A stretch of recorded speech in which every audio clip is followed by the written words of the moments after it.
12ஆம் வகுப்பு கணிதம் அலகு 6 வெக்டர் இயற்கணிதத்தின் பயன்பாடுகள் பயிற்சி 6.2 8ஆம் கணக்கு பார்க்கலாம். A vector equal to I cap minus K cap, B vector equal to XI cap plus J cap plus 1 minus X பெருக்கல் K cap, C vector equal to Y I cap plus XJ cap plus 1 plus X minus Y பெருக்கல் K cap எனில் box product of A vector B vector C vector என்பது Xஐயும் Yஐயும் பொறுத்து அமையாது என நிரூபிக்க சொல்லி கேட்கப்பட்டுள்ளது.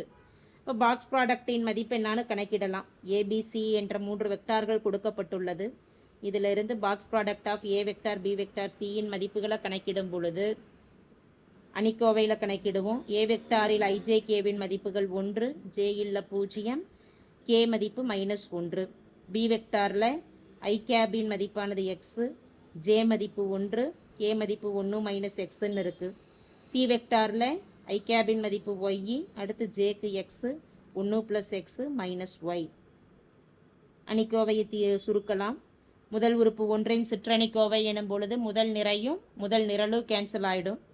அதனுடைய சிற்றணிக்கோவைகளை பெருக்கும் பொழுது 1 பெருக்கல் 1 ப்ளஸ் X மைனஸ் Y எனும் பொழுது 1 ப்ளஸ் X மைனஸ் Y எழுதிடுறோம். அடுத்து குறிய மாற்றுவோம். மைனஸ் X பெருக்கல் 1 மைனஸ் X.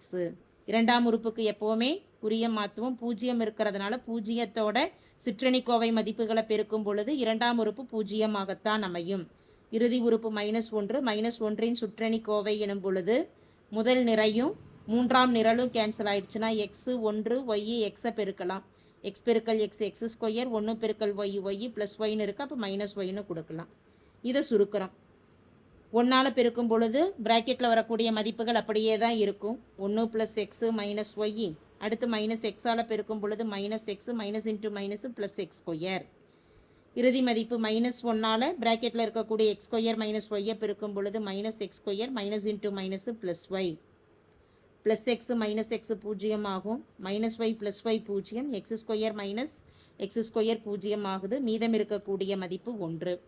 இந்த box product of A vector B vector C வெக்டாரின் மதிப்புகளில் X உறுப்போ அல்லது Y உறுப்போ கிடையாது.